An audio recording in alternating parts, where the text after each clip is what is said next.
akan diperlihatkan seorang wanita yang sedang terlihat menelpon suaminya yang sedang melakukan perjalanan bisnis untuk pekerjaannya. Seperti nama aslinya, wanita ini juga diceritakan bernama Megu. Mbak Megu adalah seorang ibu rumah tangga yang hanya tinggal berdua dengan suaminya yang bernama Takashi dan belum mempunyai anak. Mbak Megu menelpon suaminya berniat memintanya untuk segera pulang karena Mbak Megu tidak pernah terbiasa untuk tinggal sendirian di rumah.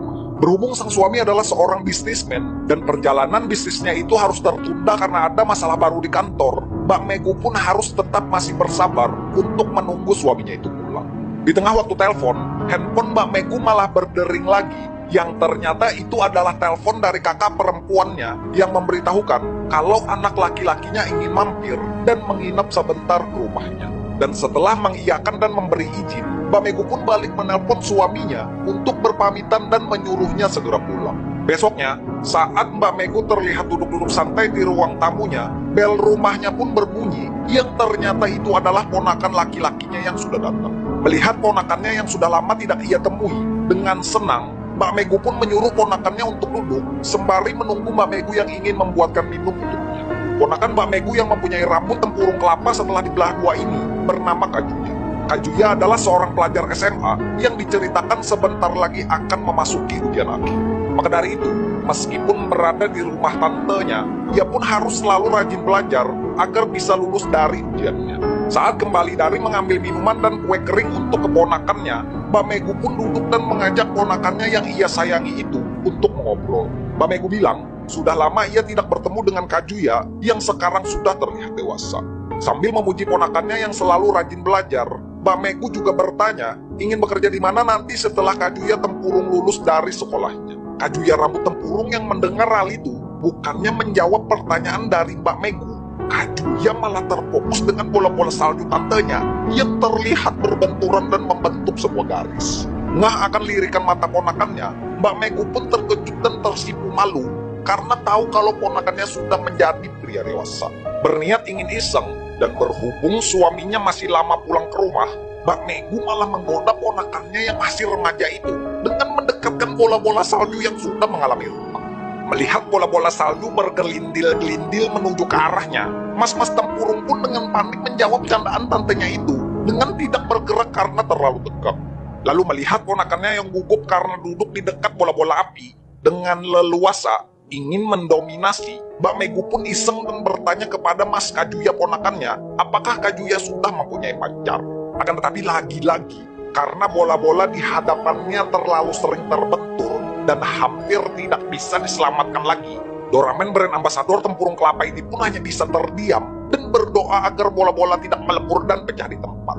Mengetahui ponakannya masih perjaka dan belum pernah merasakan apa itu cinta, Mbak Megu malah bilang, dulu saat Mbak Megu seumuran dengan Mas Kajuya, ia malah terlalu sering bermain-main dengan para pria.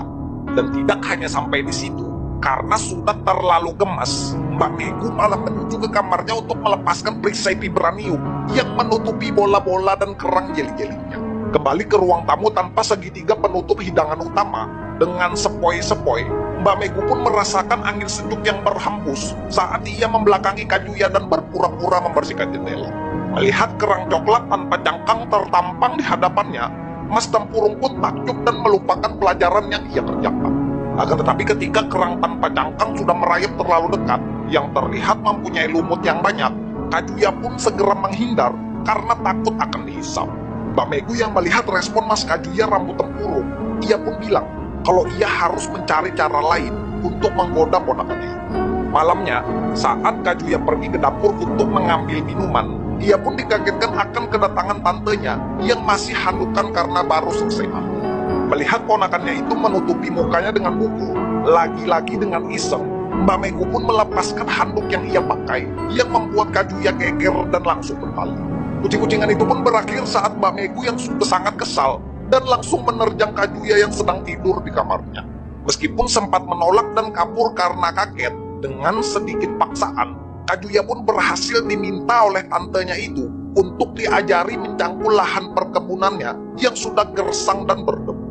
Dua fighter Mortal Kombat ini pun finally melakukan adegan cangkul-cangkul sampai 7 kali babak penyisihan yang berdurasi tayang perdana selama 35 menit.